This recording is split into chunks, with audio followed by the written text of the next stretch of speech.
Bonsoir à tous. Je me nomme Charles Lafortune et bienvenue à cet épisode de La Voix qui n'en finit plus. Que le duel commence. Non, en fait, mon nom est Maître ou pour ces messieurs, sinon vous pouvez m'appeler Jean-Sébastien.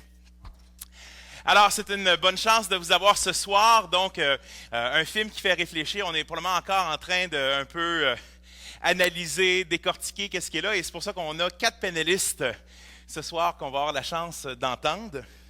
Pourquoi est-ce que je suis ici? Je suis un philosophe. Et l'avantage d'un philosophe, c'est qu'on pose des questions sans cesse. L'avantage, c'est qu'on a toujours raison aussi quand on parle. Sauf que là, il y en a plusieurs à la table en même temps. Donc, vous allez voir ce qu'on appelle le combat des dieux. Quand je travaillais au primaire, vous savez, c'était ça aussi. Tu vas dans la salle du lunchroom et tu te rends compte que les professeurs sont habitués à longueur de journée de dire des choses aux gens qui sont là, puis se faire dire « oui, oui ». Mais quand tu arrives dans le lunchroom, puis que tu as des gens qui sont toujours habitués d'avoir raison, qui sont là en même temps, et là, ils sont assis par gang. Parce qu'ils se mettent par ceux qui s'entendent, fait que les dieux grecs, les dieux romains. Et donc, ce soir, on a la chance d'entendre des gens, je vais les laisser se présenter dans quelques instants, mais justement, des points de vue différents, des perspectives différentes, dans une optique de respect. Mais je suis quand même là pour les écœurer un peu, puis poser des questions qui vont être embêtantes. J'aimerais aussi expliquer, messieurs, que j'ai avec moi l'arme la plus puissante de l'univers. Puis je vais l'utiliser. Je suis un geek, il faut s'assumer. C'est un tournevis sonique. Et ça a la puissance, c'est intéressant, elle a la puissance d'arrêter un philosophe de parler. Alors, je ne devrais pas devoir m'en servir, mais si jamais je te pointe, t'arrêtes de parler, ton tour est fini. Alors, j'aimerais ne pas l'utiliser. Et donc, avant de commencer, j'aimerais ça que chacun de nos panélistes, on va commencer par ma droite, votre droite, ma gauche. Et donc, commencer avec Pierre. Si tu peux te présenter brièvement, pour toutes les réponses, brièvement, hein, pour les philosophes, ça veut dire un bon moment de temps, mais brièvement. Et une chose qui t'a marqué au travers dans ce que tu as vu ou quelque chose que tu retiens du documentaire. On y reviendra par la suite. Mais donc, qui tu es? Brièvement, et une chose que tu retiens du commentaire, après ça, on passera aux autres. Je vais commencer avec la rencontre de mes grands-parents. Alors, ce sera bref. Non. Non. Pierre Constant, je suis professeur de Nouveau Testament. J'enseigne en anglais au Toronto Baptist Seminary. Grandi dans une famille catholique pratiquante. Devenu véritablement chrétien de foi personnelle lorsque j'avais 16 ans, étudiant au cégep. Je vivais à ce moment-là un vide spirituel avec d'un trop-plein de beaucoup d'autres choses. Et le Seigneur m'a attiré à lui. J'étais pasteur pendant une quinzaine d'années et j'ai eu l'occasion ensuite. Là, je suis professeur de Nouveau Testament. Une chose que tu retiens du documentaire? C'est l'expression d'un vide spirituel, ou on pourrait aussi qualifier ça la survie du sentiment spirituel. Okay. Merci Pierre. Serge? D'abord, je remercie David de m'avoir invité à ce panel ici à l'École évangélique. Je prends ça comme un honneur et un plaisir pour moi de venir ici. Surtout que je connais plusieurs jeunes qui font partie de cette église-là et que je connais plus particulièrement. Alors, mon nom est Serge Pronovo. Moi, je suis un ex-professeur de philosophie au Cégep. Cégep Sainte-Foy et Collège Mérisy à Québec, collège privé. Alors, ce que dit Pierre m'a inspiré. C'est pas l'Esprit Saint, mais quand même. L'Esprit de Saint-Pierre. Alors, évidemment, j'ai eu une éducation chrétienne. En particulier, je remercie beaucoup les frères des écoles chrétiennes, les frères du Sacré-Cœur. J'ai été pensionnaire là pendant 2 ans. Ça a beaucoup aidé à ma formation, parce que tout jeune, à l'adolescence, au lieu de courir les rues et de jouer au petit bum, j'avais une vie de moine, en quelque sorte, parce que quand on était pensionnaire, on avait une vie de moine. Ça a été capital, ça, pour tout le restant de mon existence. J'ai toujours eu la foi. Il y a eu des temps forts où ma foi a augmenté. Ça ne m'a pas empêché d'être à la fois intellectuel et d'avoir la foi, parce qu'on oppose ça souvent. Hein? Et puis, si on pense, par exemple, parce que la question vient, là, qu'est-ce qui t'a frappé dans le film? Il peut y avoir des fois simples, hein, des fois confiantes, des fois amoureuses, comme celle de Ginette Renault. Hein. C'est dans tout le reportage, dans tout le film, là, je pense qu'il y a 2 témoignages de foi. Le reste, c'est des analyses sociologiques, théologiques, philosophiques. Bon, c'est intéressant tout ça, là. Mais tu regardes le témoignage de Ginette Renault, puis c'est une foi vivante dans sa vie de tous les jours. Elle le dit elle-même, si elle n'avait pas eu la foi, c'est ça qui l'a sauvée. Et aussi, je dirais, j'aime beaucoup monsieur Schmitt. Monsieur Schmitt, c'est un intellectuel, lui, voyez-vous. Ginette Renault, c'est pas une intellectuelle, c'est une femme simple, spontanée. On le voit dans ses chansons, puis on le voit aussi dans son reportage. Mais monsieur Schmitt, lui, c'est un intellectuel. Puis c'est curieux, parce que monsieur Schmitt, à travers tout son cheminement intellectuel, à la lecture des évangiles, il a été ébloui. J'utilise ces vrais mots, là. Il a été ébloui. Et plus loin, dans une autre section, il parle de mysticisme. Un mystique, c'est pas juste quelqu'un qui croit que Dieu existe, ou même qui sait que Dieu existe. C'est quelqu'un qui aime Dieu. Parce qu'il parle vraiment, là, la lecture des évangiles, ça l'a ébloui. Ce qu'il a trouvé dans les évangiles, il l'a dit, c'est plus que Dieu, c'est l'amour. L'amour, parce que Jésus, c'est Dieu et c'est l'image du Père. Alors, dans le fond, il y a 2 témoignages. C'est ça qui me surprend le plus dans tout le reportage, parce que à travers ça, tu as des gens de toutes sortes, des chanteurs, mais tu as des prêtres, puis tout ça, mais c'est ces 2 personnes-là qui font un témoignage. Merci. Merci Serge. On voit aussi que dans les dernières séries, beaucoup de gens mettaient leur foi en Ginette, mais pour d'autres raisons, on ne rentrera pas là. Alors maintenant, dans le coin droit, ne pesant que... Donc, vas-y, Steve. Bonjour, moi, mon nom c'est Steve Lapointe. Je suis un ingénieur en électricité. J'ai essayé de partir de ma propre compagnie. Je me suis toujours intéressé à la politique, mais j'ai toujours trouvé qu'individuellement, on pouvait espérer des choses dans les gens, mais collectivement, on est stupide. Justement, politiquement, les décisions qu'on prend doivent être basées sur un sens, sur certaines valeurs qui nous sont communes. On ne peut pas faire de politique qui est une de mes passions d'ailleurs, c'est pour ça que j'en parle. On ne peut pas faire de politique sans avoir de valeurs communes. Puis je pense qu'on va en parler tantôt, mais la laïcité, excusez-moi l'expression, mais c'est une connerie, c'est pas une valeur, c'est une négation de valeur.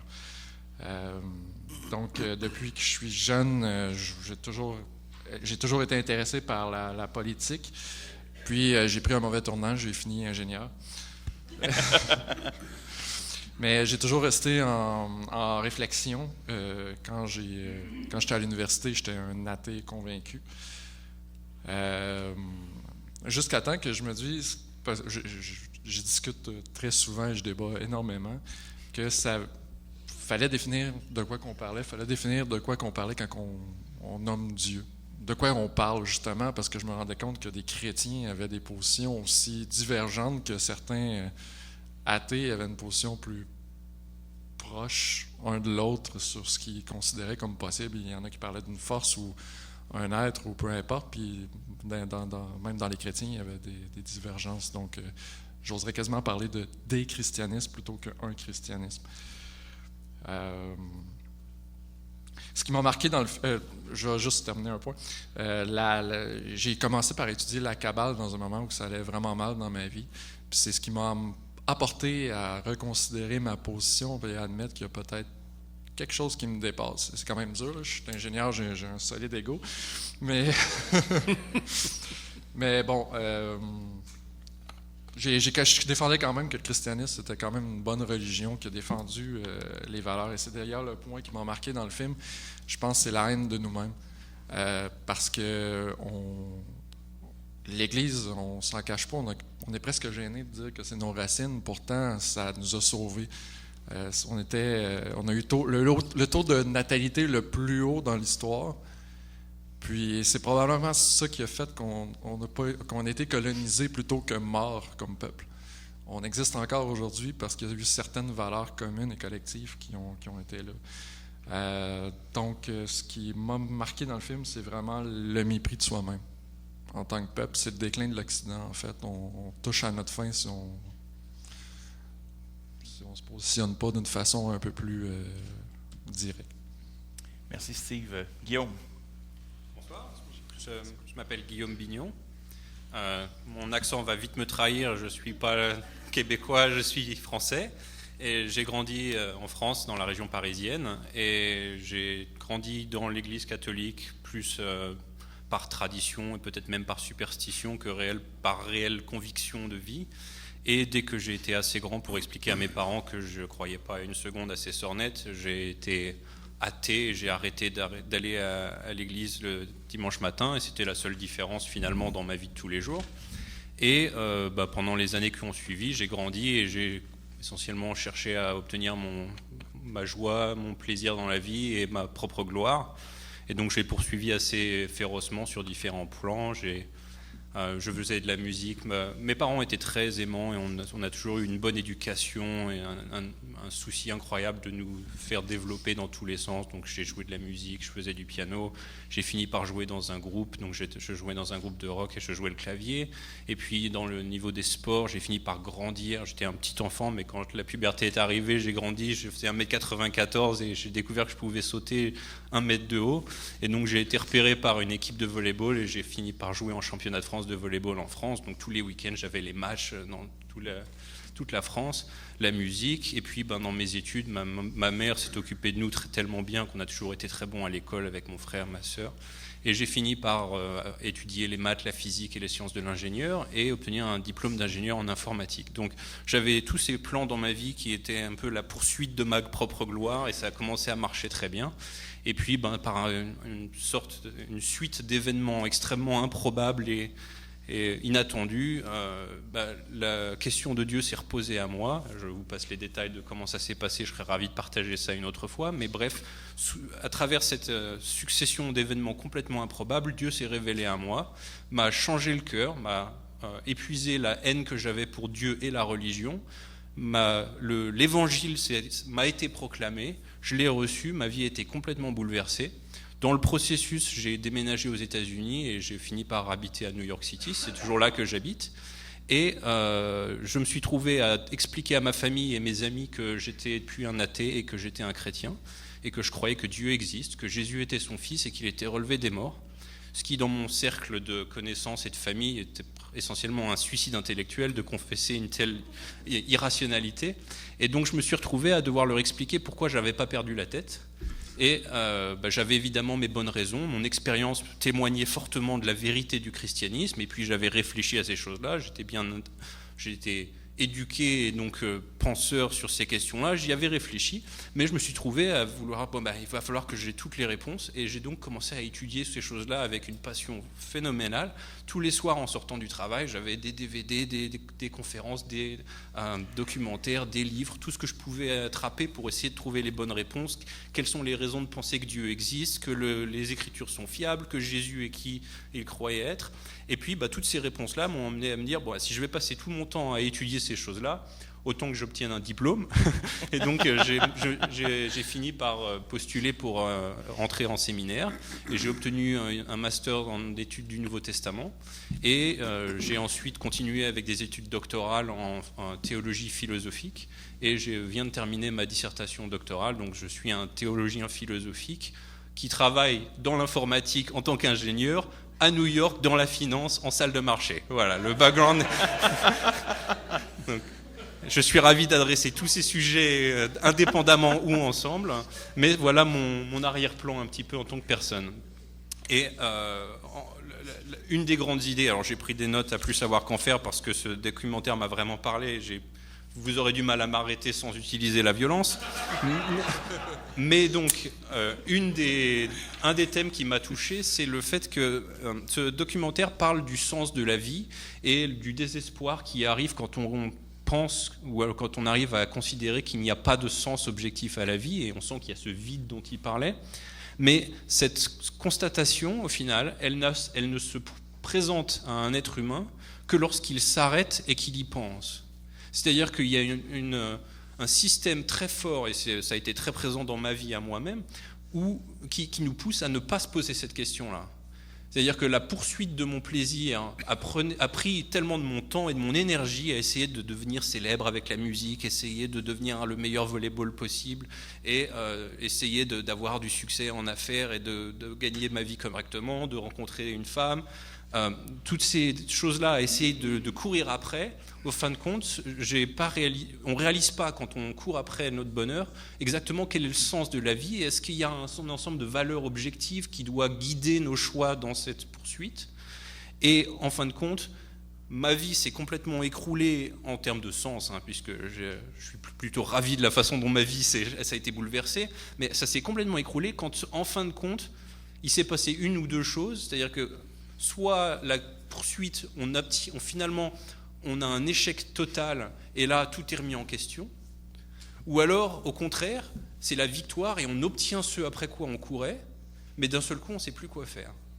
Et tel le chien qui court après la voiture et on peut lui dire « Ok, qu'est-ce que tu vas faire quand tu vas la rattraper, la voiture ? Tu vas être bien embêté. » C'est un petit peu cette quête-là qui s'est produite à moi. J'avais toutes ces avenues pour parcourir ma gloire et mon plaisir et j'avais du succès à certaines de ces choses-là et d'un seul coup, je me suis demandé « Mais pourquoi ?» Et au fin de compte, ces grosses questions-là, je suis ravi qu'on en discute, elles ne se posent que quand on se pose et qu'on se demande « Mais est-ce qu'il y a réellement un sens derrière tout ça ?» Merci, Guillaume. Pour les prochaines questions, les questions sont adressées aux 4 panélistes. Il va arriver des moments où je vais adresser une des personnes en particulier. Si vous désirez répondre à quelque chose que quelqu'un d'autre a dit, levez la main comme à la petite école. J'ai d'habitude d'être de l'autre côté des questions. Oui, mais je commence avec une question. Donc, on a longtemps parlé au Québec d'une révolution tranquille dans les années 60, de gros changements qui se sont faits. Est-ce qu'on pourrait parler maintenant d'un malaise tranquille?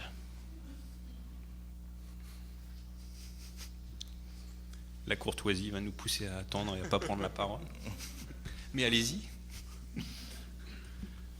Oui, je pense qu'il y a un malaise. Il y a un malaise profond. D'ailleurs, on voit les gens qui sont interviewés lors du film. C'est des gens de partout, des chanteurs populaires, c'est pas juste des théologiens, là, c'est toutes sortes de monde. Et ce vide, dans le fond, c'est ça, non? C'est de ça dont il est question partout dans le film, le vide existentiel des orphelins qui n'ont pas de père du ciel. Le sentiment d'être orphelin. Et c'est sûr c'est quelque chose qui n'est pas dit, c'est quelque chose qui est complètement effacé de tous nos médias. Jamais il est question de Dieu dans les médias, à moins qu'il y ait une émission spéciale là-dessus, comme un reportage, comme ce qu'on vient de voir. Mais tout est axé, je pense à M. Renoir qui parle des 3 systèmes là, qui ont échoué. Le système capitaliste qui est en train d'échouer présentement, là, puis le système avant, le système communiste, et si on peut appeler ça comme ça, un système religieux. C'est pour montrer quoi, ça? C'est qu'on a beau avoir toutes ces choses-là de nature matérielle, il va toujours y avoir un vide dans l'être humain. C'est saint Augustin qui dit « Il y a dans tout être humain un espace qui est un vide en forme de Dieu. » Un vide en forme de Dieu. Puis si on essaie de le combler par toutes sortes de choses, de bébelles, de divertissements, parce que on est dans une société de divertissement. Pourquoi? Parce que les gens s'ennuient. Pourquoi ils s'ennuient? Parce qu'il y a un vide. C'est pour ça qu'il y a tant de divertissement. Alors, il y a dans tout être humain un vide en forme de Dieu. Et tant que Dieu n'y est pas entré, l'homme humain, il ne peut pas être heureux. L'être humain ne peut être heureux. Un vide en forme de Dieu. Alors, si vous voulez imaginer ça, peut-être que c'est un immense cœur qui est en nous, qui a un immense besoin de Dieu, parce qu'il y a un philosophe qui dit « Tout être humain cherche Dieu, sans le savoir. » À travers toutes les choses qu'il cherche, le succès, la gloire, le prestige et tout, on cherche le bonheur. Et il n'y a rien de ça qui peut nous rendre heureux. Il y a juste Dieu. Il y a un vide en forme de Dieu en nous. C'est beau, cette image-là, je trouve. C'est pas comme celui qui dit « Je veux tenir le vide entre mes mains », ça veut rien dire, ça. On n'est pas des vides, on est fait pour être plein de Dieu. C'est ça. Puis tant qu'on n'a pas ça, ben on souffre. Et ça, c'est une preuve de l'existence de Dieu. Si on n'était pas... Regardez, là, si on n'était pas fait pour Dieu, si on ne l'avait pas, ça ne nous manquerait pas, parce qu'on ne serait pas fait pour ça. Mais on a besoin de Dieu. On a besoin d'être parfaitement heureux toujours. C'est ça qui est dans le cœur de tout être humain.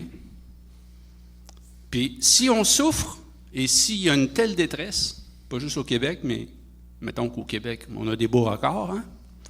Alors, si l'être humain souffre, c'est un signe qu'il est fait naturellement pour Dieu. Autrement, il n'en souffrirait pas. Merci. Quelqu'un d'autre qui... Oui, je voudrais juste réagir sur le fait désolé. que... Pardon. Juste, vas-y, Steve. Tu voulais intervenir? tu voulais y aller? Vas-y, Ouais. je t'en prie. Je pense que le malaise est évident au Québec, mais un peu comme Dieu, auquel on va donner plusieurs noms différents. On va l'appeler force, on va l'appeler Bouddha, peu importe. Le malaise aussi porte plusieurs noms. On a remplacé, on a substitué la religion par la spécialisation de l'angoisse chronique, au sens que maintenant, c'est plus le prêtre ou c'est plus le pasteur qui va parler du bien ou du mal, ni du sens de la vie, c'est le docteur avec de la diazépine, là, ma conjointe qui est dans le domaine, on va m'apprendre sur moi tantôt. Mais, par exemple, si on parle de Guy Turcotte, c'est des psychiatres qui définissent si c'est pour parler de bien et de mal. C'est scandaleux. C'est scandaleux. Donc, on a une angoisse qui est chronique, puis on l'a spécialisée, on l'a rendue clinique alors qu'il est évident. Puis j'aimerais juste souligner que religiere, ça vient de ce qui nous relie ensemble. Puis c'est peut-être, justement, dans une société individualiste, qu'est-ce qui nous manque. Merci. Guillaume? Ouais, mais je voulais accentuer le fait qu'il y a une confusion à la fois dans certains des propos du documentaire qui s'est vu là et que je suspecte dans notre culture en général. Il y a une grosse confusion sur la notion de vérité et sur ce que c'est que le savoir de cette vérité. C'est-à-dire qu'il y a un bon nombre de phrases qui ont été prononcées dans ce documentaire qui présupposent que la question de Dieu et la question des valeurs morales sont des questions soit sur lesquelles il n'y a pas de vérité, soit s'il y a une vérité, on ne peut pas la connaître. Et je pense que ces deux présuppositions sont non seulement injustifiées, mais sont démontrablement fausses. C'est-à-dire que, évidemment, la question de l'existence de Dieu, c'est une question de vérité. Soit Dieu existe, soit il n'existe pas, mais il n'y a pas d'alternative. Donc il faut résoudre la question, est-ce que Dieu existe ou est-ce qu'il n'existe pas? Et s'il existe, quelle est sa nature? Quelles sont ses propriétés? Et surtout, qu'est-ce qu'on peut savoir? Et il est très répandu, le philosophe, je ne sais plus, c'était André Comte-Sponville, qui disait « je ne sais pas ». Puis si quelqu'un dit qu'il sait que Dieu n'existe pas, c'est un imbécile. Si quelqu'un dit que... J'ai l'impression qu'il supposait aussi le contraire, c'est-à-dire que si quelqu'un dit qu'il sait que Dieu existe, c'est aussi un imbécile. Et là, effectivement, il va falloir qu'il me compte imbécile, parce que je pense et je proclame que je sais que Dieu existe. C'est pas juste une foi aveugle, c'est un réel savoir justifié et rationnel. Alors évidemment, c'est très controversé de faire ce genre de prétention aujourd'hui, mais il se trouve que la question de l'existence de Dieu, elle n'est pas différente de la plupart des choses auxquelles on doit répondre en tant qu'être humain. Il y a une interrogation, il y a une vérité qui est vraie ou fausse, et on va essayer d'investiguer la question et de la résoudre par les mêmes moyens. Quels sont les bons arguments? Quelles sont les bonnes raisons de penser que Dieu existe? Et il se trouve qu'il y a de meilleures raisons de penser que Dieu existe que de raisons de penser qu'il n'existe pas. Et donc je voulais vraiment le challenger ou disputer ces présuppositions qui sont vraiment erronées. Et donc évidemment ça lance le débat de est-ce que Dieu existe et quelle est sa nature, mais au moins la question est sur la table, alors que les présuppositions qui ont été énoncées ici rejettent la question du savoir, et en fin de compte, il y a cette fausse dichotomie entre la foi et le savoir, comme si c'était opposé. Ah oui, alors, dans le monde réel, on a du savoir, Mais dans la question de Dieu, c'est uniquement la foi personnelle. Alors si je décide de croire en Dieu, et c'est une fausse dichotomie. La foi en Dieu telle que les chrétiens la conçoivent, c'est une confiance dans le fait que Dieu est fidèle. Ça présuppose qu'on sait que Dieu existe et qu'il est fidèle. Donc la foi chrétienne, elle ne dit pas que ce n'est pas un savoir, au contraire, on a le savoir. Et en plus de ce savoir, on place notre confiance. Retirons la question de Dieu complètement pour que ce soit plus controversé. Est-ce que j'ai confiance en ma femme? Oui, bien sûr. C'est l'amour, c'est le mariage qu'on a, je lui fais confiance. Mon acte de lui faire confiance présuppose que je sais qu'elle existe. Bon, c'est la même conception de confiance qu'on a quand on est chrétien, et il n'y a aucune raison de penser qu'on ne peut pas savoir quelle est la réponse à la question. On parle beaucoup du vide, un des plus grands philosophes modernes a apporté cette idée, en fait même on pourrait dire cette prophétie. Je vous lis un passage, vous allez reconnaître très, très possiblement qui il est. De qui? Attendez, c'est un quiz, donc il faut deviner c'est qui, mais vous allez le reconnaître. Mais tentez de regarder juste à quel point ça décrit ce vide-là qui existe. N'avez-vous pas entendu parler de ce fou qui allumait une lanterne en plein jour et se mettait à courir sur la place publique en criant sans cesse « Je cherche Dieu, je cherche Dieu ». Mais comme il y avait beaucoup de ceux qui ne croient pas en Dieu, son cri provoqua un grand rire. « S'est-il perdu comme un enfant ?» dit l'un. « Se cache-t-il? A-t-il peur de nous? S'est-il embarqué? A-t-il émigré? » Ainsi criait et riait-il pêle-mêle. Mais le fou bondit au milieu d'eux et les transperça du regard. « Où est allé Dieu? » s'écria-t-il. « Je vais vous le dire, nous l'avons tué, vous et moi. C'est nous tous qui sommes ces assassins. Mais comment avons-nous fait cela? Comment avons-nous pu vider la mer? Qui nous a donné une éponge pour effacer tout l'horizon? Qu'avons-nous fait quand nous avons détaché la chaîne qui liait cette terre au soleil? Où va-t-elle maintenant?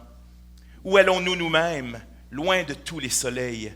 Ne tombons-nous pas sans cesse, en avant, en arrière, de tous les côtés?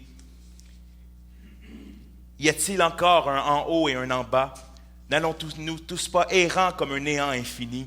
Ne sentons-nous pas le souffle du vide sur notre face? Ne fait-il pas plus froid? Ne vient-il pas des nuits, de plus en plus de nuits? Ne faut-il pas allumer des lanternes? Ne faut-il pas, dès le matin, allumer les lanternes? N'entendons-nous rien du bruit que font les fossoyeurs qui enterrent Dieu?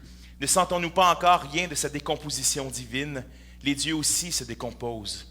Dieu est mort et Dieu reste mort, et c'est nous qui l'avons tué. Comment nous consolerons-nous, nous meurtriers d'entre les meurtriers? Ce que le monde a possédé de plus sacré, de plus puissant à ce jour a saigné sous notre couteau. Qui nous nettoiera de ce sang? Quelle eau pourrait nous en laver? Quelles expiations, quels jeux sacrés serons-nous forcés d'éventer? La grandeur de cet acte est trop grande pour nous. Ne faut-il pas devenir Dieu nous-mêmes pour simplement avoir l'air digne d'elle? Il n'y eut jamais une action plus grandiose, et quel qu'il soit, ceux qui pourront naître après nous appartiendront à cause d'elle à une histoire plus haute. Jusqu'ici ne fut jamais aucune histoire. L'insensé se tut à ces mots et regarda de nouveau ses auditeurs. Ils se taisaient eux aussi.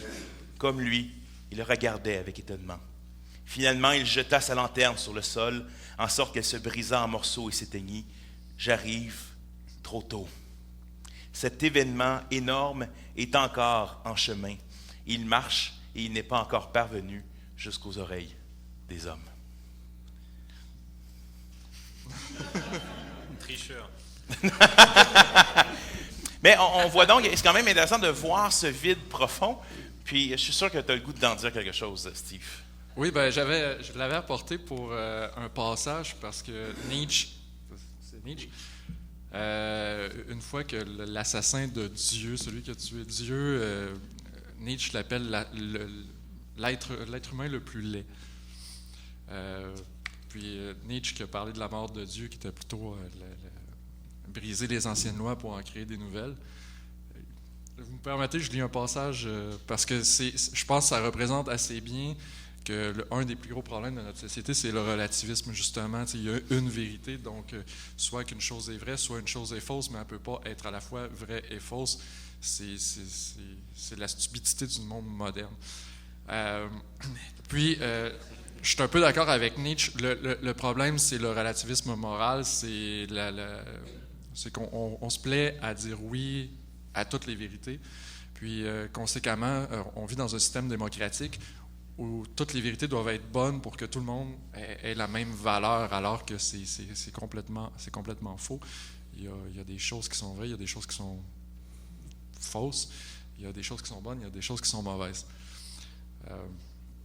Donc, ce passage-là de Nietzsche me faisait penser à ça. On leur a trop longtemps donné raison à ces petites gens. Aussi leur a-t-on donné enfin le pouvoir, et les voilà qui enseignent n'est bon que ce que les petites gens estiment bon. Et vérité est aujourd'hui ce qu'a dit le prédicateur, qui est lui-même issu d'entre eux, cet étrange saint, cet étrange avocat des petites gens qui témoignait de lui-même en disant « Je suis la vérité ». Cet immodeste depuis longtemps déjà se fait bouffer de leur importance les petites gens, lui qui n'enseignait pas une petite erreur lorsqu'il enseignait « Je suis la vérité ». Et il met le « je » en majuscule pour présenter l'individu. A-t-on jamais répondu plus poliment à quelqu'un d'immodeste, mais toi, ô Zarathustra, tu es passé auprès de lui et tu as dit non, non, 3 fois non. Un peu comme Saint-Pierre quand il renie le Christ. Donc, mais je peux te poser une question peut-être? Tu as l'air de dire que donc, tu regrettes l'erreur de notre société qui dit qu'il n'y a pas de vérité objective quand il s'agit des valeurs morales. Mais la façon dont tu l'as prononcé, tu avais l'air de dire que tu es d'accord avec Nietzsche que c'est un problème. Mais tu penses que Nietzsche affirme l'existence objective de valeurs morales? Je pense que Nietzsche était plutôt un négateur qu'un affirmateur. Oui, c'est ça. Il n'a jamais systématisé sa pensée, il voyait ce qui ne marchait pas autour de lui puis il critiquait. D'accord. Parce que un des points, selon ma compréhension de Nietzsche, un des points forts et qui est relevé par tous les gens qui l'étudient, c'est précisément qu'il affirmait le nihilisme moral. Quand il écrit un livre au-delà du bien et du mal, et qu'il nie le fait qu'il y ait du bien et du mal, évidemment, après, il fait tout un ensemble de prescriptions personnelles, etc. Mais il a l'air, pour moi, d'affirmer ce nihilisme moral, qui est et tu le nies, et j'en suis content, mais effectivement, c'est à l'encontre de Nietzsche, non pas en accord avec sa pensée. Premièrement, comme je disais, Nietzsche n'a jamais systématisé sa pensée, donc des fois, il est assez contradictoire. Cependant, il se questionnait beaucoup sur, la vérité. La vérité des savants, la vérité de la culture de son époque. Mais Nietzsche nie pas toutes les valeurs. Il nie certaines valeurs qui sont forcées ou imposées, mais qui ne sont pas réfléchies. Ce qu'il dit, c'est briser les vieilles tables qui vous ont été données par votre culture, qui sont complètement fausses, qui sont complètement extérieures à vous-même. Créez-en des nouvelles qui vont être vôtres. Puis il parle beaucoup de la négation des anciennes valeurs qu'il appelle les valeurs du ressentiment. Donc, ce qui était faible, critique ce qui est fort, ce qui s'élève, et inversement, donc le bien devient le mal devient le bien. Donc c'est plus un renversement de toutes les valeurs, puis c'est un peu ce qu'il dit dans l'Antéchrist, qu'une négation de toutes les valeurs. Si je peux me permettre, oui, de citer un autre philosophe. Celui-là a été un grand prédicateur de son époque aussi. D'ailleurs, il a écrit un livre qui s'appelle « Le prédicateur » ou « L'Ecclésiaste », dans lequel il dit Dieu a créé les hommes droits, mais ils ont cherché beaucoup de détours. J'ai trouvé ça intéressant comme phrase. Et à l'écoute pour revenir donc au reportage, au film qu'on a vu ce soir, une des choses qui m'a frappé, c'est je lis des livres athées là, depuis 2-3 semaines. Là. Je baigne dans 36 choses. Et bien que j'ai baigné dans ça dans les années 80, là, je suis revenu pour les besoins de la cause ici. Et une des choses qui m'a frappé dans la négation vis-à-vis pas des valeurs spirituelles, mais vis-à-vis du christianisme, vis-à-vis de l'existence de Dieu, vis-à-vis des valeurs, de la supposée supériorité de valeurs morales sur d'autres valeurs morales, c'est qu'il y a une profonde mécompréhension de l'histoire aussi. Non seulement il y a des problèmes au plan de la logique, comme Guillaume l'a souligné, mais il y a aussi des problèmes au plan de la compréhension de l'histoire. Quand j'ai entendu Denis Arcand, qui a fait Jésus de Montréal, d'ailleurs, c'est juteux comme film. Quand on connaît les évangiles, puis qu'on voit ce qu'il en a fait avec, c'est assez intéressant. Blasphématoire aussi, non?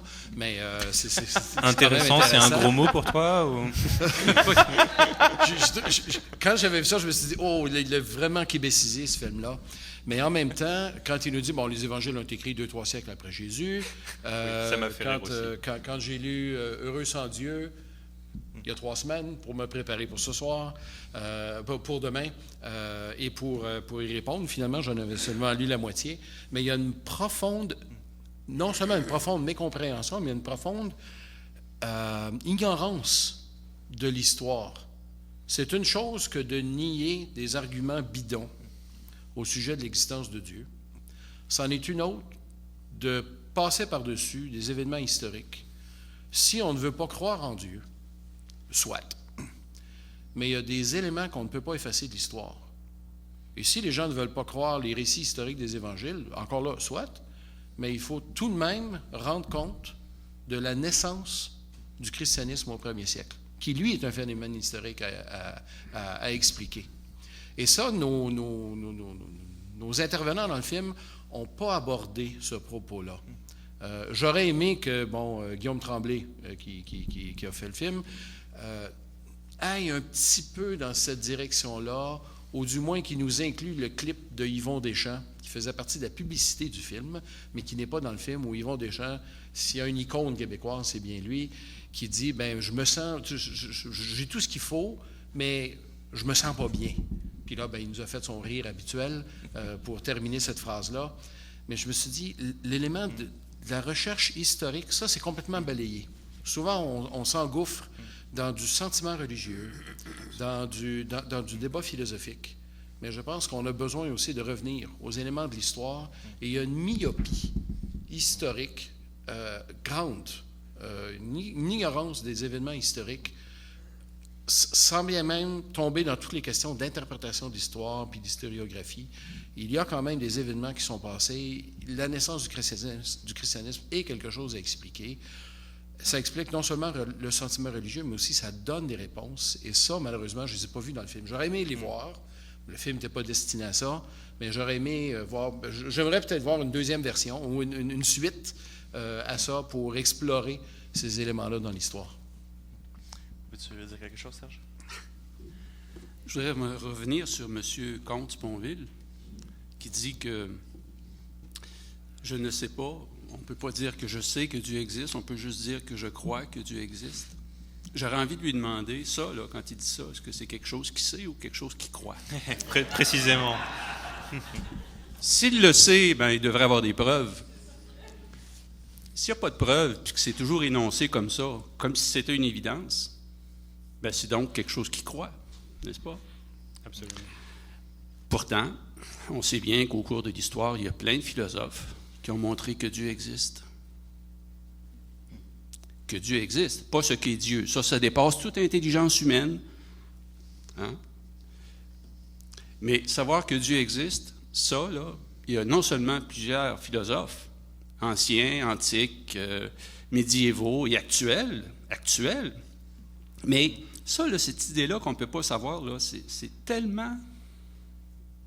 Ça nous vient d'Emmanuel Kant, principalement, un philosophe du 19e siècle. Mais c'est tellement répandu partout. Tu entends ça, là, puis tu n'as jamais rien pour appuyer ça. La vraie vérité, c'est que Dieu existe. Et il y a des preuves, mais jamais qu'on montre ça. Puis pas juste des philosophes, des hommes de science. Je vais vous raconter une petite histoire, elle sera pas longue, OK? Tout le monde connaît Albert Einstein. Quelqu'un qui dirait qu'Albert Einstein, c'est un imbécile, là... Un jour, on l'a invité à faire partie d'une association de scientifiques athées. Albert Einstein leur a dit, écoutez, je peux pas faire partie de votre association. J'ai toute ma vie, étudié l'univers, puis toute ma vie, j'ai vu qu'il y a tellement d'ordre dans l'univers, ça ne peut pas venir du hasard, il faut absolument que ça vienne d'une intelligence. Ça en est une preuve de l'existence de Dieu, ça. L'ordre qu'il y a dans la nature et la beauté qu'il y a dans la nature, suite qui découle de cet ordre-là, montre une architecture. Même Voltaire, philosophe français. Je ne suis pas responsable. disait. Tu penses que c'est ça, hein? OK. Je pense que tu as une opinion droite. Alors, il disait, Voltaire, comment pourrait-il exister une si belle horloge sans qu'il n'y ait pas d'horloger? Il parlait de l'horloge de l'univers. Ça tombe sous les yeux. Il y a des preuves qui tombent sous les yeux, mais il y a des choses qu'on ne veut pas voir. Hein? Il y a notre intelligence, mais il y a notre volonté. Puis notre volonté, là, il y a des choses qu'elle ne veut pas voir. Hein? L'être humain, il est compliqué. On le voit. Hein? On voit qu'il y a beaucoup de personnes interrogées là-dedans. Là, tu vois, ils sont comme tourmentés. Ils n'osent pas dire leur foi. Ils ont peur. Il y a de l'amour-propre là-dedans. Là. Alors ça joue et ça influence toute notre intelligence. C'est dur d'avoir une intelligence droite puis vraiment regarder la réalité. Pierre, tantôt, parlait des évangiles. Il y a beaucoup de gens qui ne veulent pas le lire, l'Évangile. S'ils liraient, ils seraient convertis, là, comme M. Schmitt. Ils verraient la beauté de l'Évangile. Ils seraient éblouis. Mais ils ne veulent pas la regarder. Ce qui est intéressant, il y a plusieurs années, qui s'appelle l'Évangile selon Judas. Et le livre est vraiment l'Évangile selon Judas. Et le livre est vraiment intéressant parce que et je vous encourage à lire, c'est quand même intéressant, et dans lequel Jésus lui-même n'est pas sûr de qui il est. C'est intéressant de voir, donc ce vide est un peu comme transposé sur le Christ, et celui qui est sûr dans l'histoire, c'est Judas, qui essaie de le convaincre de sa cause politique. Donc c'est quand même intéressant de voir ce vide transposé. Il va dire à un moment donné dans le film, si tu as un enfant de 15 ans qui vient te voir, on est une des seules sociétés au travers de l'histoire que quand on pose la question, quand notre fils nous pose la question, quel est le sens de la vie, le père se tait. Un autre disait, on est plus libre et plus prospère, pourtant il manque quelque chose, tout le monde le sent. La question que j'aimerais vous poser, quel est ce vide? Et si ce vide persiste, on s'en va où? C'est-à-dire, en tant que société québécoise, s'il n'y a pas de réponse à ce vide, c'est quoi la prochaine étape selon vous? Qu'est-ce que vous voyez comme la suite de ce vide-là? Pierre? Je vais répondre à cette question-là en reprenant aussi ta question au sujet du malaise. Du malaise tranquille. Je pense que le malaise n'est pas tranquille en ce moment. Il se voit dans la société québécoise. Ce n'est pas seulement si on continue à vivre ce vide-là, mais il est déjà là. On a d'autres religions qui frappent à la porte, beaucoup plus prosélytes que celles qui étaient déjà là jadis, de sorte que notre réponse sociale à ça, c'est de vouloir y aller par des lois, ou de définir une laïcité, ou de donner la permission à certains groupes ou groupuscules d'avoir des lieux de culte, mais dans des secteurs industriels dangereux pour la santé et pour la vie.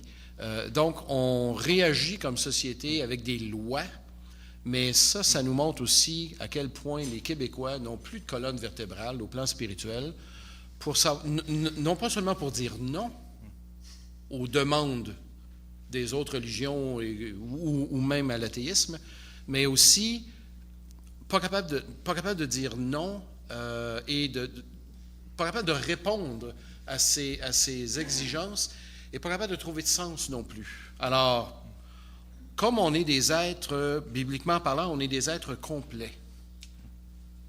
Serge fait référence au fait que, bon, des fois, on ne veut pas croire. C'est ça, il y a l'aspect de la volonté, il y a l'aspect du sentiment humain, il y a l'aspect de la pensée. Là, je vais prendre mon chapeau de théologien. La Bible me dit qu'on est entaché dans tous les domaines de notre vie. Ce que la Bible appelle le péché. On est entaché partout. Et si on est touché à un endroit, bien, ça va avoir des répercussions ailleurs. Et notre tendance, c'est de remettre ces choses-là en équilibre. On tend à être un. On ne peut pas être compartimentalisé indéfiniment. Alors, parfois, ma morale me dit une chose, mais mes désirs et mes comportements s'en vont ailleurs.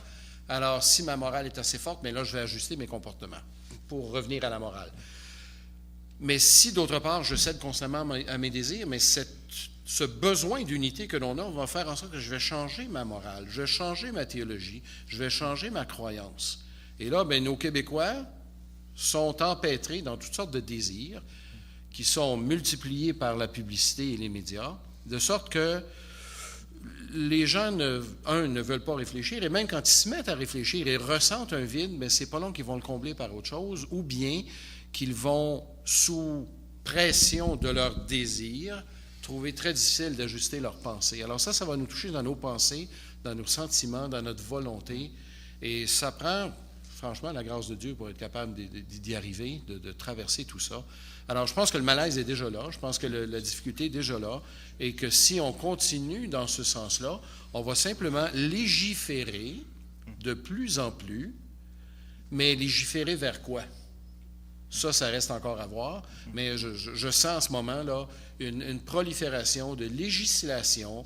On se demande si c'est le gouvernement fédéral, provincial, municipal qui doit gérer le phénomène des demandes religieuses, puis des accommodements, puis les cours d'éthique et de culture religieuse.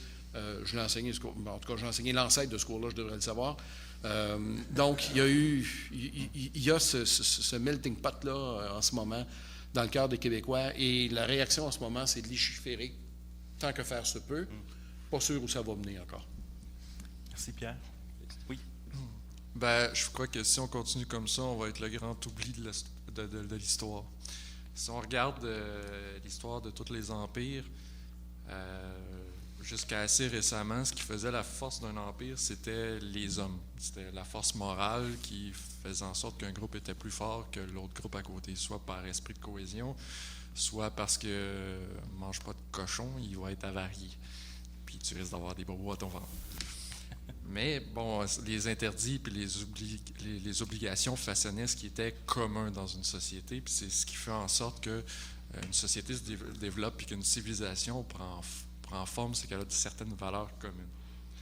Maintenant, on est un peu à une période historique un peu étrange, c'est que c'est plus la valeur des hommes qui importe. Moralement, on est superflu. Au sens que ce qui a fait la force de notre empire, ce qui a fait la force de l'Occident depuis 50-60 ans, c'est le pétrole.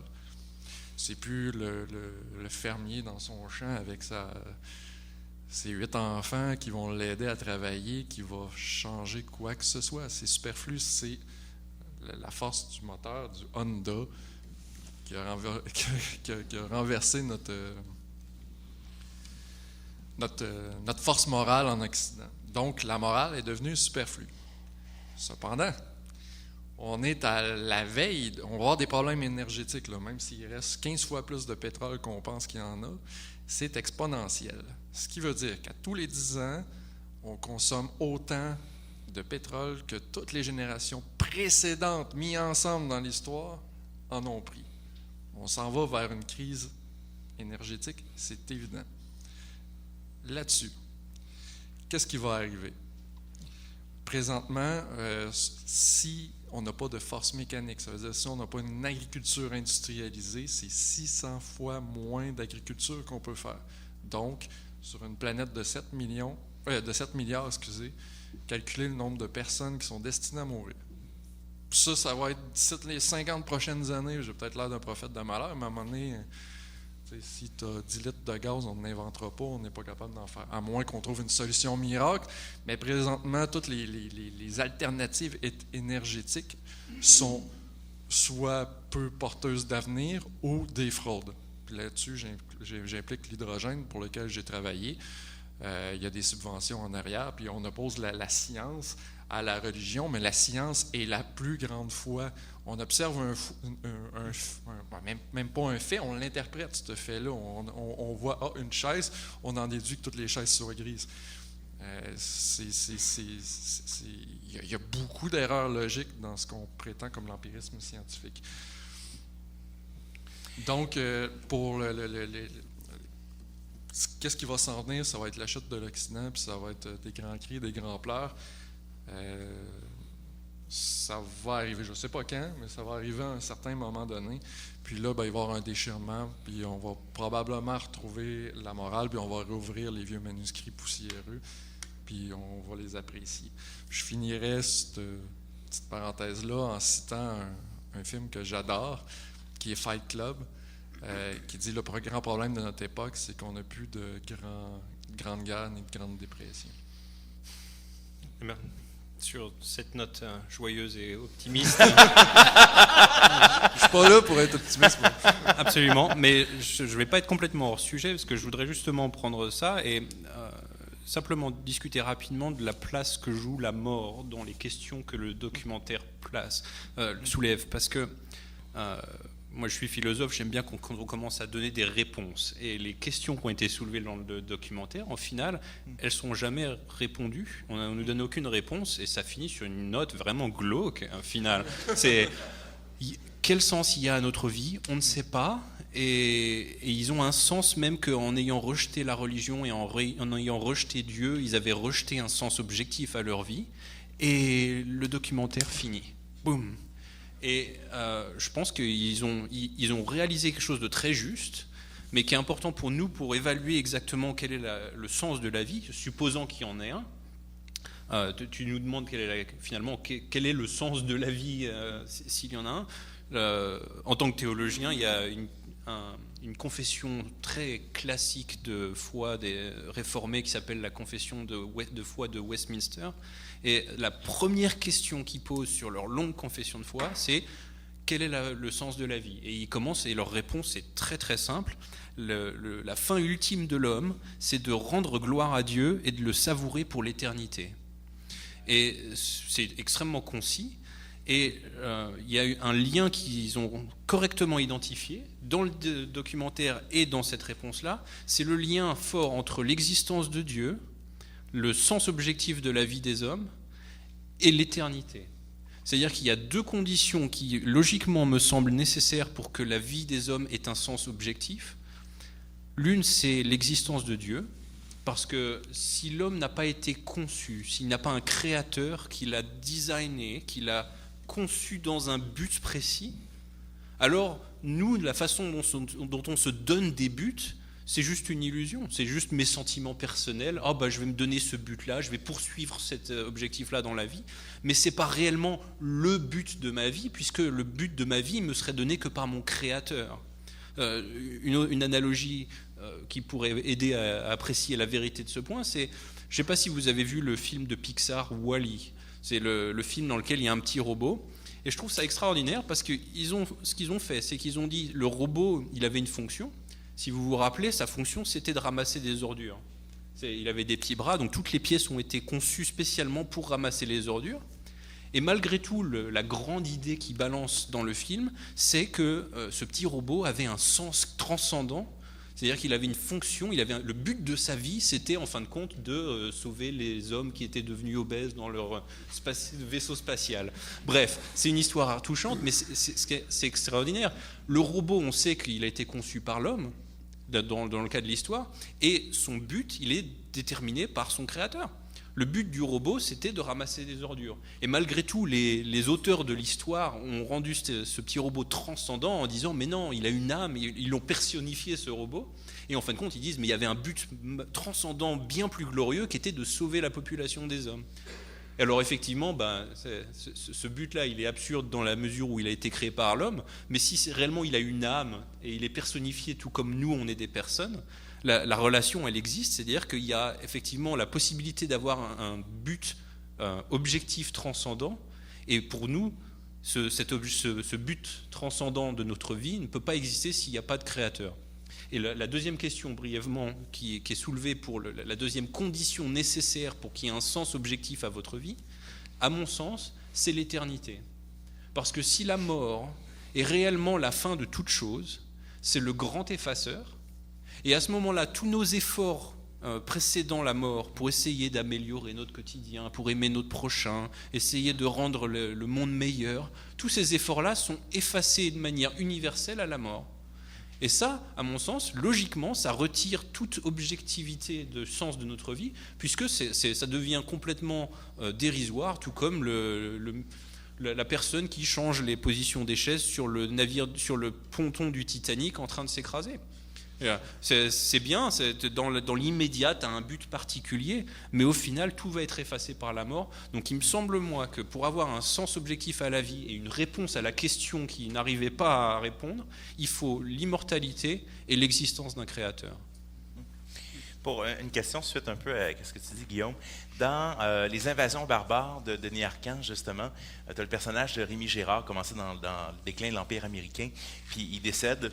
Et à la fin, c'est intéressant, dans ses dernières choses, devant la mort, il va dire « J'ai cherché toute ma vie et j'ai rien trouvé ». Et je trouve qu'on retrouve un peu ça dans le documentaire. Et ce qui est intéressant, c'est que Denis Arcand, dans Les Invasions barbares, semble ressortir l'idée, puis je pense qu'on la voit quand même beaucoup au Québec. L'important, c'est pas de trouver. L'important, c'est de chercher. Et je pense qu'il y a plusieurs commentateurs qui disent ça. Mais j'aimerais vous poser la question, qu'est-ce que vous diriez à ça, justement? Est-ce que l'important, c'est de chercher? Est-ce qu'on peut penser trouver? Et est-ce que c'est une partie du malaise au Québec? Donc, je lance la question un peu devant. J'ai cherché, j'ai accompli, j'ai cherché toute ma vie. Si vous permettez, c'est le sentiment qu'on a quand on regarde le film. On trouve facilement ceux qui cherchent, mais on cherche encore ceux qui trouvent. Hein? Et puis, c'est ça. On met sur les tablettes où on occulte la vérité. Bon. Mais ce film-là, ce que j'espère, c'est que ce soit un départ, un point de départ, et non un point d'arrivée, parce que c'est désespérant. Vous savez, ce film-là, dans le fond, c'est l'exposition d'une désespérance, d'une détresse. Et je pense que c'est juste une toute petite ombre de la vraie grande détresse, parce que vous savez que le fleuve Saint-Laurent est rempli d'antidépresseurs. Si on voyait le vrai portrait, là, je pense que ce serait plus que désespérant. Et où est l'espoir? Ben, par rapport à ce que disait Steve tantôt, sur une situation catastrophique mondiale, on ne souhaite pas ça, mais on sait que une des voies qui conduisent à Dieu, une des voies, c'est l'échec, la souffrance, la mort. Parce que là, on est pauvre. Là, on voit notre pauvreté complète. Surtout quand on agonise. Hein? Là, on voit qu'on n'est pas Dieu. C'est pas nous. Alors là, ça peut nous amener à faire un appel à l'aide. Hein? Il faut aller à ce terme-là, des fois. Là. Il y en a, il faut que ça aille là. Il faut que ça fasse mal. Excusez-moi l'expression, mais il faut que ça fasse mal. On est comme ça. Souvent, notre éducation, on est jeune, hein? On se lance dans des affaires, puis on apprend comment. Si on n'a pas écouté nos parents puis qu'on fonce pareil, ben c'est la réalité qui nous dit c'est quoi qui est le bien, c'est quoi qui est le mal. Faut souffrir et peut-être, je le souhaite pas, mais peut-être que ce dont l'humanité a besoin pour se tourner vers Dieu, c'est une grande épreuve. Il y a un penseur qui dit que la souffrance, c'est le cri de Dieu à l'homme. Pourquoi? Parce que quand Dieu parle à l'homme n'écoute pas. Il n'écoute pas. Alors Dieu crie. Dieu crie. Qu'est-ce que ça veut dire là? La souffrance, c'est comme le cri de Dieu. Ça veut dire quoi? Ça veut dire que Dieu permet que l'homme aille au bout de ses niaiseries puis qu'il se frappe la tête dans le mur. Là, il va peut-être comprendre. Dieu ne veut pas le mal à l'homme, mais Dieu il est juste. Alors, si tu fais des conneries, tu mérites d'avoir des conneries. C'est tout. Dieu il est juste. Dieu est intelligence et sagesse. Alors, il est bon, mais il te laisse ta liberté, là, puis si tu veux aller là, dans le trou, ben tu vas aller dans le trou. Il va te laisser aller là. Il va respecter la liberté qu'il t'a donnée. Alors, c'est pas Dieu qui est méchant, c'est toi. Toi, tu te fermes les yeux, tu veux pas voir, tu veux pas écouter Dieu. La souffrance, c'est le cri de Dieu à l'homme. Puis peut-être qu'on a besoin de ça. Dans notre vie individuelle, mais aussi comme société. Merci. Je veux pas vous alarmer, là. Mais je pense que je vous dis, ça a un certain sens quand même. Merci, Serge. Ouais, juste un commentaire rapide sur cette question de chercher ou de trouver. Est-ce que le but, c'est vraiment de trouver ou est-ce que le sens n'est pas dans le fait de chercher? la thèse comme quoi la recherche c'est tout ce qui compte et trouver c'est pas vraiment important, c'est un peu romantique, ça sonne bien, mais en fin de compte, Jésus n'était pas exactement d'accord avec ce genre de thèse. Quand Jésus est arrivé sur terre, il avait un sens de mission divine très fort, et un de ses buts, c'était de témoigner de l'existence de son Père et de le révéler dans la totalité de son être. Et il a dit des choses aussi alarmantes, que personne ne connaît le Père si ce n'est le Fils, et ceux à qui le Fils choisit de le révéler. Ça nous dit plusieurs choses. Ça nous dit d'abord qu'il y a clairement la possibilité de connaître Dieu, et que donc on peut réellement trouver des réponses à la question de son existence, de sa nature et de son plan pour nous. Jésus clairement avait cette présupposition-là. Et la deuxième chose, c'est que c'est le Fils, c'est Jésus, et donc seulement Jésus qui révèle réellement le Père, puisqu'il dit « Personne ne connaît le Père si ce n'est le Fils, et ceux à qui je lui révèle ».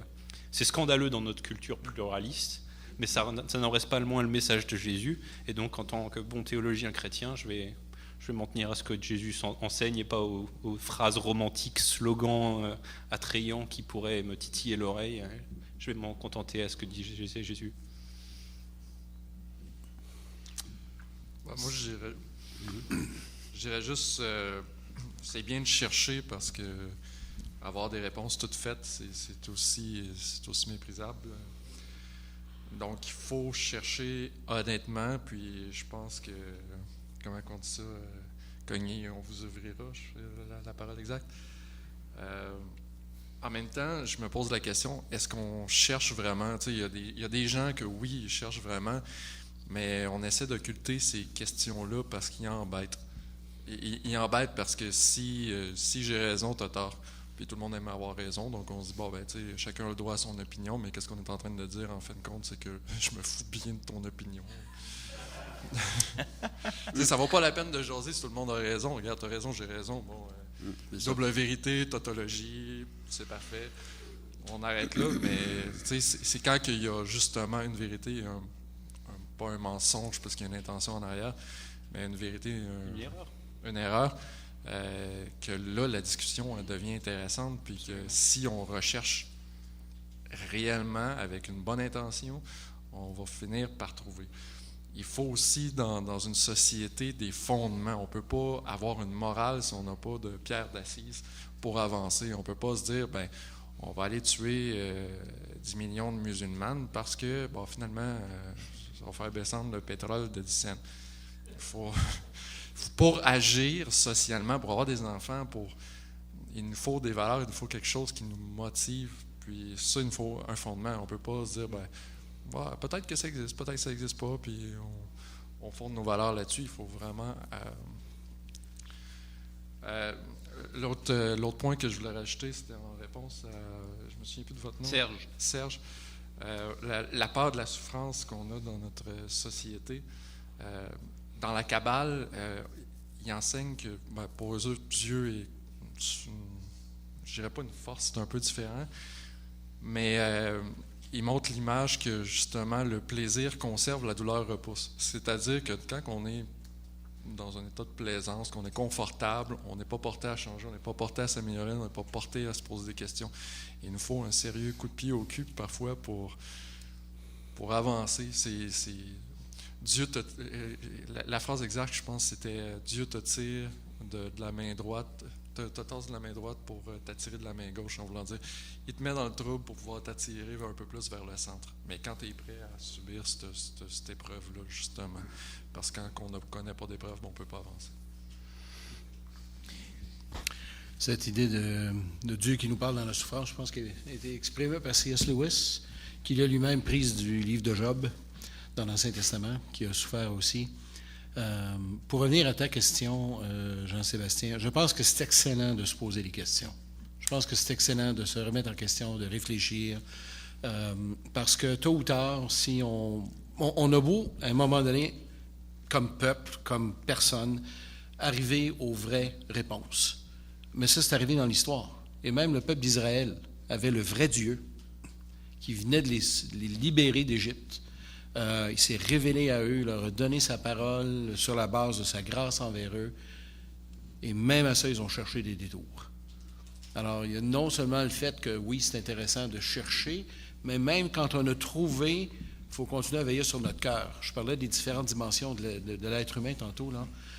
Non seulement on doit continuer à chercher au plan cognitif et continuer à réfléchir, à aller de l'avant, mais aussi la Bible met l'accent également sur le volet du cœur. Ce cœur qui est le siège de la volonté, qui est le siège de la pensée, moins le siège des sentiments. Ça, bibliquement, c'est dans les entrailles qu'on les a. Puis les pensées, on les a dans les reins aussi. Alors, on a une morphologie un peu différente dans la Bible que ce qu'on a dans notre société. Mais il y a cet aspect d'équilibre entre ce qui se passe dans le cœur. Quand on lit le livre des Proverbes, qui nous dit de veiller sur notre cœur, de lui viennent les sources de la vie. J'ai l'impression que le cœur de beaucoup de Québécois est malade. On se targue, il y a de Français aussi, là, je ne veux pas les laisser pour compte. Oui, pas de souci. Et d'Américains, etc. Tout mais à fait. il y a cette recherche du sens, oui, mais en même temps ce refus de vouloir se soumettre à Dieu, qui s'exprime de toutes sortes de façons, qui peut s'exprimer de façon intellectuelle, qui peut s'exprimer de façon romantique. L'important, dans certains films, quand un des personnages arrive, puis il croit dans quelque chose de tellement farfelu, et là on demande à sa blonde ou à sa conjointe, « Est-ce que tu le crois? » Et qu'elle répond, « Je crois en lui. » C'est cute, en mort, mais c'est pas vrai. Et bon, on peut se laisser des fois dorloter par des grands slogans. L'important, c'est pas la destination, c'est la route pour s'y rendre. On a tous de ces phrases-là. Mais à un moment donné, on sent quelque part, puis on voit si on a choisi la bonne route. Donc, il y a des absolus. Même le fait de dire qu'il n'y en a pas, c'est un absolu. Alors, un plus. Alors, il y en a des absolus et la Bible, d'après moi, est l'absolu dont on a besoin. Guillaume a cité tantôt un texte de Jésus, j'aimerais en citer un autre. Quand lui-même, ou ces gens qui dit à son sujet, au sujet de Jésus, personne n'a jamais vu Dieu. Pourtant, quand j'ai lu ça l'année dernière, je l'avais lu avant, mais quand je l'ai relu l'année dernière, je me suis dit, comment ça, personne n'a jamais vu Dieu? Exode 24, Dieu s'est manifesté. Ils ont vu Dieu. Lorsque Dieu apparaît à Isaïe, ils voient Dieu. Lorsque Dieu apparaît à Ézéchiel, il voit Dieu. Alors, qu'est-ce que Jean veut dire dans son évangile quand il dit « Personne n'a jamais vu Dieu », la réponse se trouve dans la phrase suivante. Le Dieu unique qui est dans le sein du Père, c'est lui qui nous le fait connaître. Autrement dit, personne n'a jamais vu Dieu comme Jésus a vu Dieu. Ça non plus, c'est pas populaire. Ça non plus, ça rejoint peut-être la fibre émotive de certains dans le film. Ça ne rejoint pas la fibre décisionnelle de presque 7 millions de Québécois qui préfèrent autre chose. Et on a besoin de toucher la volonté, on a besoin de toucher non seulement l'émotion, on a besoin de toucher l'intellect aussi. Je pense que l'année dernière, j'étais dans une période sabbatique et j'ai eu la chance d'enseigner dans un cours d'éthique et culture religieuse. Je vais à l'école, puis ils me disent, écoute, c'est assez particulier, j'avais besoin pour 2 mois. Ils disent, écoute, on veut t'embaucher pour 2 mois, secondaire 4 et 5, temps plein. J'arrive à l'école, puis je pose la question au professeur que je remplace pour 2 mois. Je dis, qu'est-ce que je dois enseigner? Parce que quand tu remplaces un prof pour 2 mois, mais tu prends son matériel. Puis il me dit, j'aimerais ça que tu enseignes l'Apocalypse de Jean. Ah bon? Je dis, pardon? Je dis, oui, mais je dis, donc, dans l'éthique et culture, on fait des close-up des fois sur certaines religions, puis là, on regarde l'impact de l'Apocalypse de Jean sur notre société, etc. Donc, tu enseignes l'Apocalypse de Jean. Je dis, OK. Mais, ce faisant, on commence par autre chose. On commence par, justement, une des premières questions que j'ai posées aux étudiants. J'ai dit, première slide, je dis, c'est quoi le problème avec ce cours? Ils me regardent, c'est comme... Mais je dis, je vais mettre quelque chose au tableau, puis on va... Peu importe ce que tu crois, tu as raison. Puis là, pour commencer à les faire réfléchir un peu, avant d'entrer dans l'Apocalypse, avant de rentrer dans les faits, les réflexions sur le sens de l'humanité, et à un moment donné, on a regardé les différents systèmes philosophiques ou religieux sur le sens que l'on a. Je dis, si on vient de rien, qu'est-ce que tu vaux? Rien. Rien. Et imagine si on passe des années de thérapie en se disant « Ah, mes parents ne me voulaient pas. » Mais imagine, tu es un accident cosmique. Je veux dire, et Et au point, mais en même temps, s'il n'y a pas rien, qu'est-ce qu'il me dit, c'est quoi le bien et le mal? Rien. Puis, s'il n'y a rien après la vie, c'est quoi le sens à la vie? Rien. Il y a un étudiant qui vient me voir le lendemain, puis il me dit, professeur, il dit, écoute, est-ce que je peux te parler? Je dis, oui, viens. Je dis, parce que j'ai une amie, puis elle n'est pas venue à l'école depuis 2 jours, parce qu'elle pleure chez elle. Je suis rien. Je suis rien. Et quand elle est revenue, j'ai revenu un peu sur le sujet, je dis, vous savez, il y a un nom à ce système-ci. Et j'ai cité un passage de l'autobiographie de Charles Darwin qui disait, s'il n'y a pas de Dieu créateur, il ne reste pas dans le fond, nos actions, c'est simplement le goût, l'instinct de chacun. Une des questions que j'avais posées, qui l'avait peut-être un peu troublé, Albert Camus a posé la question, une des questions les plus importantes de la philosophie est, devrions-nous nous suicider? Nous sommes joyeux et la joie brille dans nos yeux. Mais la question, elle est là parce qu'il dit, en bout de ligne, là, on a plus de souffrance dans notre vie, souvent que de moments de bonheur. Alors, est-ce qu'on ne devrait pas juste comme finir ça là? Mais Camus, et c'est intéressant, sa réponse finit par être non, on devrait persister en cherchant un instinct créateur, c'est-à-dire en créant le sens à nos propres vies. Puis, je regarde les filles dans la classe, puis je leur dis, les filles, j'ai une question pour vous. Ils me regardent. Si vous avez votre chum, puis votre chum vous arrive à un moment donné, puis il vous dit, écoute, je t'aime plus, mais je vais faire comme si. C'est plus simple, ça ne tente pas de te laisser, ça ne tente pas de les enfants. Est-ce que allez-vous vouloir qu'il reste? J'attends encore une fille qui me dit, je veux qu'il reste. Parce que tu ne peux pas faker un but profond dans ta vie. Et je pense qu'on le voit aussi, c'est intéressant dans le sens, Camus se tourne vers l'idée d'être créateur. Il faut qu'il y ait un sens créateur alors qu'il renie le créateur. Mais en même temps, quand on regarde ce qui nous est dit par les plusieurs philosophes qui sont là, il faut... Peut-être Dieu n'existe pas, mais il faut vivre comme s'il existait. Un autre dit, quelle valeur il reste? Saviez-vous, Conville disait, est-ce que vous pouvez inventer une valeur? En avez-vous déjà inventé une? Mais ces valeurs-là, ils disent, mais c'est le christianisme qui est derrière plusieurs de ces valeurs-là. Et c'est intéressant, Karl Rahner, un grand théologien catholique, disait, peut-être que dans le fond, beaucoup de gens sont des chrétiens qui s'ignorent. D'une certaine façon, ils reprennent, on a gardé les valeurs, en rejetant l'absolu qui est derrière. Mais la question que j'aimerais, donc une petite introduction à ma question, mais la question que j'aimerais vous lancer... T'en rappelles-tu? T'en rappelles-tu de la question? Oui, je me rappelle la question. Et c'est nous qui devons être brefs dans nos réponses. I've got the power! La question que j'aimerais vous poser... à cette quête de sens, on voit un christianisme, en guillemets, quasiment latent dans notre société. On est dans une société judéo-chrétienne, ou pas judéo-chrétienne, qui a encore ses vestiges un peu partout. On a souvent présenté l'Évangile comme, bon, t'es un pécheur, quand je suis tellement indigne de Dieu. Mais quand on regarde ce vide, souvent quand on arrive aux gens et on parle de péché, ils te regardent. Dieu, Jésus. Comment est-ce qu'on peut articuler le message de l'Évangile d'une façon qui rejoint ce vide?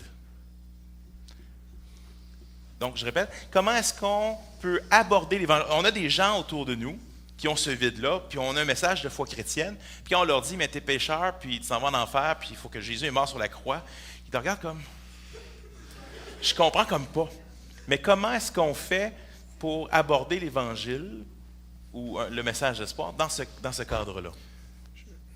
Je vais te proposer une réponse qui est à la fois théologique et autobiographique, parce que, en fin de compte, la réalité de l'Évangile et la puissance de l'Évangile s'est manifestée à moi précisément dans ce même genre de crise où ces questions-là qui sont senties et vraies deviennent étroitement connectées au message de l'Évangile, avec le pont entre les deux de la réalité morale et de notre culpabilité morale. C'est-à-dire que dans ma poursuite du plaisir et de la gloire effrénée, j'en suis arrivé à commettre des actes absolument horribles qui, même par mes standards à l'époque, qui étaient moralement plutôt bas, étaient extrêmes, et j'étais convaincu que c'était très mal ce que j'avais fait.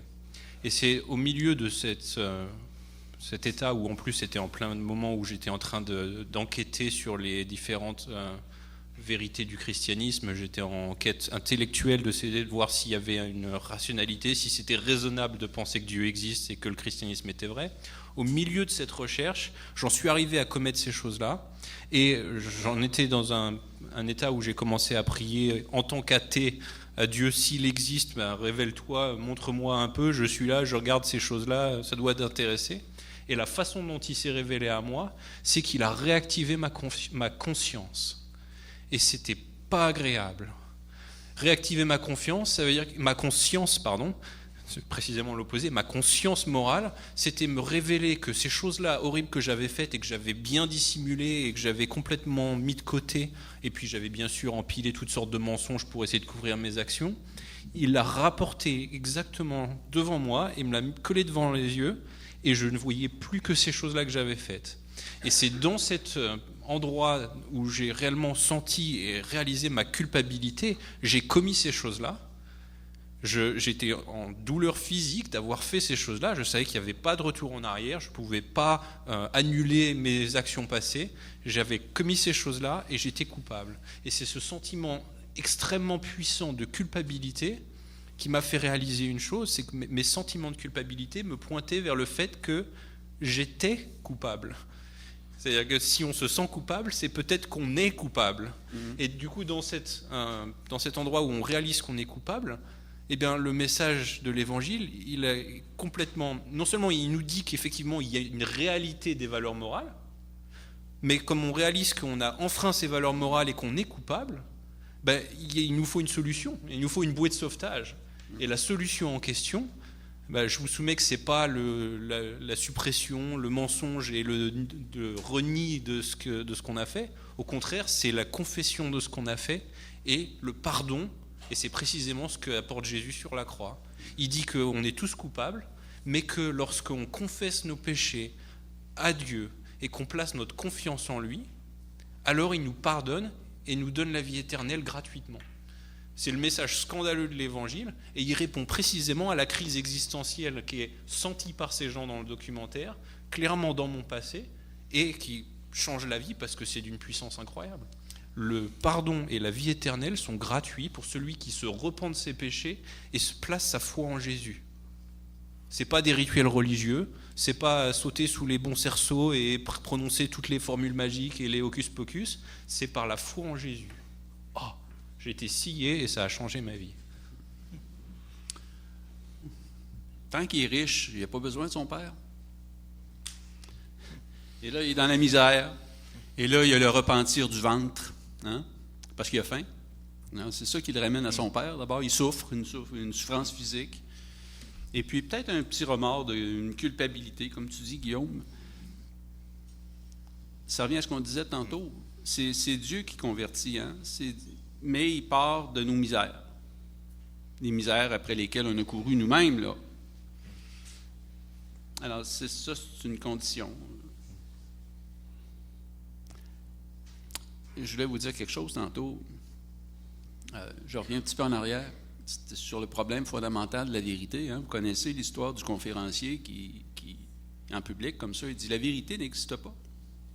Alors, il y a une jeune fille dans la salle, tout naïvement, qui lève la main. Elle lui demande « Oui, est-ce que ça, c'est vrai ?» Que la vérité n'existe pas. Mais, hein. Soit il pense que c'est pas vrai, alors pourquoi il le dit? Et s'il le dit, c'est parce qu'il pense que c'est vrai, donc il se contredit. La recherche de la vérité, c'est naturel. Un signe que c'est naturel, c'est que les enfants nous posent des questions. Sans qu'on leur ait appris. On ne leur apprend pas aux enfants à poser des questions. Ils veulent savoir c'est quoi. C'est quoi ça? C'est-tu vrai ça? C'est naturel, c'est un besoin naturel. Et il y a un grand biologiste français, Jean-Henri Fabre, qui dit que à tout besoin naturel correspond un objet réel pour satisfaire ce besoin. On a besoin d'air pour vivre. On a des poumons, puis on a besoin de respirer. Ce serait mal fait, pas mal, hein, si on avait des poumons et qu'il n'y avait pas d'air. On n'aurait pas un grand avenir. De même, on a besoin de manger. Et heureusement, il y a des aliments pour satisfaire le besoin de manger. Non?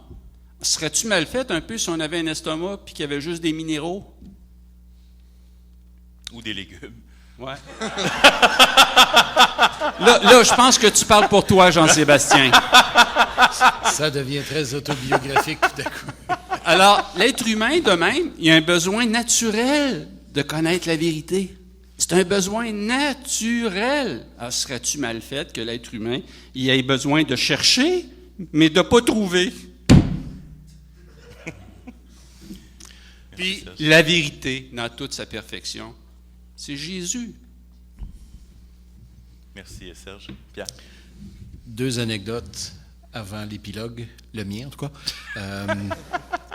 Quand j'enseignais le cours d'enseignement moral des religieux protestants, non, catholiques, j'avais dit ça au directeur d'école. J'ai dit, vous savez qui je suis?